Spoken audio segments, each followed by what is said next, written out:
তনুশ্রীকে উচিত কথা শুনিয়ে জব্দ করল রোশনাই। সম্পূর্ণ জানতে দেখতে থাকো। দেখা যায় গল্পের শুরুতেই রোশনাইকে সবাই মিলে কথা শোনাতে শুরু করে আর বলে আজকে যত ঝামেলা হচ্ছে শুধুমাত্র এই মেয়েটার জন্যই হচ্ছে। এই মেয়েটা নিজেকে কি মনে করেছে। তখনই রোশনাই বলে আমি নিজেকে কিছুই মনে করিনি। আপনারা শুধু শুধু আমার সাথে এত খারাপ ব্যবহার করছেন। কি কারণে যে আমার সাথে এত খারাপ ব্যবহার করছেন আমি সেটাই বুঝতে পারছি না। আমার অন্যায়টা কোথায় বলতে পারবেন? জাহ্নবী তখন বলে এই শোনো, তুমি না বড্ড বেশি কথা বলো। তোমার এইসব জায়গায় যাওয়ার কি ছিল? রোশনাই তখন বলে আমি তো যেতে চাইনি। আমি তো এখনো যেতে চাই না। আমাকে তো স্যারজি জোর করেছে। স্যারজি যদি জোর করে তো আমি কি করতে পারি? বাবলু তখন বলে বাদশা, আমি মেনে নিলাম ও ভালো সুন্দর নাচ করে, তাতে কি যায় আসে? ওর জীবনটা ও কিভাবে কাটাবে সেটা তো ওর ডিসিশন। তুমি শুধু ওকে কেন জোর করো বলো তো? আরণ্যক তখন বলে বাবা, আমি কাউকে জোর করছি না। আমি শুধু এটাই বলতে চাইছি যে ও ওর নিজের প্রতিভাটাকে কাজে লাগাক। জাহ্নবী বলে এরকমভাবে হাত পা নাচিয়ে যদি নাচ করতে পারতো তাহলে তো সবাই নাচিয়ে হয়ে যেত। আমাদের গরিমাকে দেখে শেখো, ও যথেষ্ট ভালো একজন ডান্সার। কত পপুলারিটি বলো তো ওর। তুমি ওর মতন হতে চাইছো তাই না? পারবে না। গরিমার মতন হওয়াটা অতটাও সহজ ব্যাপার না। কথাটা ভালো করে কান খুলে শুনে রাখো। রোশনাই তখন বলে আমি কারুর মতন হতে চাই না। আমি নিজের মতোই থাকতে চাই। আপনারাই বা কেন আমাকে এই কথাগুলো বলছেন আমি সেটাই বুঝতে পারছি না। একটা কথা মনে রাখবেন, এই রোশনাই স্বপ্ন দেখে না। রোশনাই নিজের মতন একটা জগৎ তৈরি করেই রয়েছে। আপনারা তো খুব ভালো মতনই জানেন যে আমি কিন্তু সেই অনুষ্ঠানটায় যেতে চাইনি। স্যারজি আমাকে জোর করেছিল, তাই জন্যই আমি গিয়েছিলাম। আরণ্যক তখন বলে এই শোনো, তোমাকে এত বেশি কথা বলতে হবে না। কাল ছোটু আসলে তুমি ছোটুর সাথে চলে যাবে। আর তখনই ছোটু বলে কোথায় যাব আমি? এর মধ্যে আরণ্যক বলে এই তো ছোটু, তুমি চলে এসেছো। শোনো না, কালকে না ওর সাথে তোমাকে একটু যেতে হবে। ওই যে ও যেই অ্যাডভার্টাইজমেন্টটা করেছিল কালকে তার রিলিজ ডেট, তাই সবাই একটা ওপেনিং পার্টি করতে চাইছে বলতে পারো। তো সেই জন্যই ওকে একটু নিয়ে যেতে হবে তোমায়। কাল তো বাড়িতে পুজো, আমি তো থাকতে পারবো না ওর সাথে, তাই তোমাকেই যেতে হবে। ছোটু তখন বলে ঠিক আছে, আমার কোনো ব্যাপার না, কিন্তু কটায় যেতে হবে? আরণ্যক তখন বলে এখনো জানি না। ওরা নেমন্তন্ন করতে আসবে, সেই কার্ডে নিশ্চয়ই লেখা থাকবে কখন যেতে হবে। তখনই ঠাম্মি বলে এই মেয়েটার ব্যাপারে যতই কিছু বলি না কেন সবটাই কম হয়ে যাবে। আমার আর ভালো লাগে না। এই মেয়েটা বড্ড বেশি চালাক, সব কিছুতে ছলচাতুরি করতে থাকে। রোশনাই বলে আমি যে কি ছলচাতুরি করলাম আমি নিজেই এখনো সেটা বুঝতে পারলাম না। আরণ্যক বলে তুমি চুপ করবে? এত বেশি কথা বলতে তোমাকে কে বলেছে? রোশনাই তখন বলে আমাকে কেউ কথা বলতে বলেনি, কিন্তু আমাকেই তো সবাই কথা শোনাচ্ছে। আচ্ছা, একটা কাজ করলে হয় না? ওরা যেই টাকাগুলো আমাকে দিয়েছিল আমি তো সেই টাকাগুলো কোনো খরচাই করিনি। সেই টাকাগুলো ওদেরকে ফেরত দিয়ে দিলে হবে না? আরণ্যক তখন মনে মনে ভাবে রোশনাই মাঝে মধ্যে এমন এমন কথা বলে, ওর ওপরে খুবই রাগ হয়। তখনই জাহ্নবী বলে তুমি বাদশার জামা কাপড় কিনে দেওয়ার সেই টাকাটা দিয়েছিলে? তনুশ্রী তখন বলে হ্যাঁ, যতদূর শুনেছি তোমার অ্যাকাউন্ট তো চালুও হয়ে গেছে। তুমি ওর ধারটা পরিশোধ করেছিলে? তখনই আরণ্যক বলে থাক না মা। এরপর তনুশ্রী আর ঠাম্মি বলে থাকবে কেন? তুমি ওকে টাকা দিয়ে জামা কাপড় কিনে দিয়েছো আর ও সেই টাকাটা শোধ করেনি কেন? সেরকম বললে তো হবে না। আর তুমি বা চুপ করে আছো কেন রোশনাই?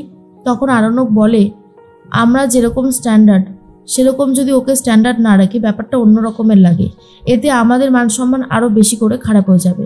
আশা করি তুমি বুঝতে পেরেছো মা আমি কি অ্যাঙ্গেলে কথাটা বললাম। জাহ্নবী তখন বলে সেরকমভাবে দেখতে গেলে গরিমা তো একটা জামা আরেকদিন পরে না, একদিনই পরে। ওর জামা কাপড়গুলো এনে দিলেই তো হয়।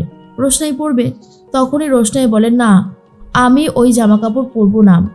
হতে পারে গরিমা দিদি অনেক বড় লোক, অনেক বড় মাপের মানুষ, তাতে কি যায় আসে? আমার কাছে যা আছে, যেটুকু আছে আমি সেটুকুই পরবো। আমি কোনো কিছু নিয়ে এত বেশি স্বপ্ন দেখি না। আর গরিমা দিদি যেই কোয়ালিটির ড্রেস পরে, যেভাবে ড্রেস পরে, সেই ড্রেসগুলো আমি পরলে আপনারা মেনে নেবেন তো? জাহ্নবী তখন আর কোনো কথা বলতে পারে না। তনুশ্রীও পুরোপুরি চুপ করে গেছে আর বলে এই মেয়েটার সাথে কথায় পেরে ওঠা এতটাও সহজ নয়। এই মেয়েটা সবসময় কথা দিয়ে মানুষকে জব্দ করে দিতে জানে। তখন ঠাম্মি বলে শোনো রোশনাই, কাল পুজো আছে, সকাল সকাল উঠে পুজোর জোগাড় যন্ত্র শুরু করবে। রোশনাই তখন বলে ঠিক আছে ঠাম্মি, আমি কাল ভোরবেলায় উঠেই পুজোর জোগাড় যন্ত্র শুরু করে দেব। তুমি এসব নিয়ে অত বেশি ভেবো না। ঠাম্মি বলে ভাববো না বললেই তো আর ভাবনা চিন্তা আসে না, তেমনটা নয়।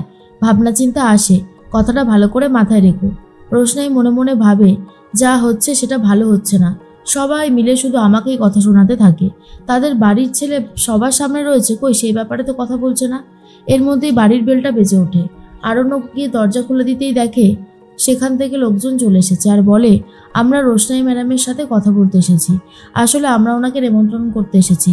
উনি যে আমাদের কার্ডটা পেয়েছে তার জন্য একটা সই করে দিতে হবে। এরপর রোশনাই এসে সই করে দেয় আর ওনারা বলে, কাল কিন্তু ঠিক সময়ে পৌঁছে যাবেন ম্যাডাম, আপনার জন্য অনেক সারপ্রাইজ রয়েছে। রোশনাই তখন বলে, নিশ্চয়ই যাব। এরপরই সবাই চলে যায় আর আরণ্যক তখন বলে, ছোটু তাহলে তুমি কিন্তু ওকে নিয়ে যেও।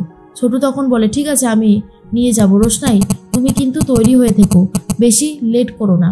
পরের দিন সকাল হতেই রোশনাই পুজোর কাজ করা শুরু করে দেয়। এর মধ্যে বড় মাও আছে। তখনই জাহ্নবী বলে, আজকে কি ওকে যেতে দেবে মেজমা? তখন আরণ্যক এসে বলে, তুমি এখনো রেডি হওনি? ঝটপট রেডি হয়ে নাও। তার মধ্যে ছোটু বলে, সেটাই তো, আমাদেরকে তো বেরোতে হবে। ঠাম্মি তখন বলে, এত তাড়া দিও না ছোটু, পুজোর কাজ তো এত তাড়াতাড়ি হয় না। যার যাওয়ার কোনো ইচ্ছে নেই তাকে জোর করে নিয়ে যাওয়ারই বা কি আছে? আমি মাঝে মধ্যে এটাই বুঝতে পারি না। অন্যদিকে তখন জাহ্নবী বলে, মেজমা কিছু বলছো না যে? মেজমা তখন বলে, জাহ্নবী আমি এটাই ভাবছিলাম যে রোশনাইকে যেতে দিতে হবে, না হলে আমার বাদশার কোম্পানিতে যদি আবার কোনো প্রবলেম হয় তখন কি হবে? সেটা তো আমি মেনে নিতে পারবো না, তাই রোশনাইকে এখন বাধ্য হয়েই যেতে দিতে হবে। তখনই জাহ্নবী বলে, সত্যি কথা, এই মেয়েটা বড্ড বেশি বাড়াবাড়ি করে। এর মধ্যেই মিনি এসে পুজো হওয়ার আগেই প্রসাদ খেতে চায় আর বলে, মা আমাকে প্রসাদ দাও তো। বড়মা তখন বলে, ছি মিনি, এখনো পুজো হয়নি, এখনই তোমাকে আমি কি করে প্রসাদ দেবো বলো তো? মিনি তখন বলে, দাও না বলে খুবই বায়না করতে থাকে। তখনই তনুশ্রী বলে, মিনি তোমার সমস্ত জ্ঞান বুদ্ধি আছে, তুমি এটা জানো না যে এখন তোমাকে খেতে দেওয়া যাবে না? তখন বড়মা বলে, দেখো মিনি, তুমি যবে থেকে আমার ঘরে এসেছো আমার মেয়ে হয়ে, তবে থেকে আমার চোখের জল পড়া থামে না। তুমি এমন এমন কাজ করো যার জন্য আমার সবার সামনে অপদস্থ হতে হয়, কিন্তু আর কত সহ্য করবো বলতে পারো? তাহলে কি এবারে আমি শেষ হয়ে যাব? মিনি তখন বলে, তুমি এরকম কথা আর কখনো বলবে না মা, আমি তোমাকে যে খুব ভালোবাসি। তখনই ঠাম্মি বলে, বড় বৌমা সবসময় আমাদেরকে বিধিয়ে বিধিয়ে কথা কেন বলো বলো তো? না বললেই কি হয় না? বড়মা তখন বলে, এগুলো আমি অনেক জ্বালা থেকে বলি মা, সত্যি কথা বলতে গেলে ভাবতেও অবাক লাগে, কিন্তু আমি জানি আমার মেয়ের জন্য কেউই ভাবে না। জাহ্নবী তখন বলে, তুমি শুধু শুধু আমাদেরকে ইনসাল্ট করছো, যেগুলোর কোনো মানেই হয় না। এর মধ্যেই ছোটু এসে রোশনাইকে আবারও তাড়া দিতে শুরু করে আর বলে, রোশনাই কি হলো, দাঁড়িয়ে আছো কেন? ঝটপট করো, এবার তো বেরোতে হবে আমাদেরকে। আর রোশনাই রেডি হয়ে যাচ্ছে বেরোবে বলে।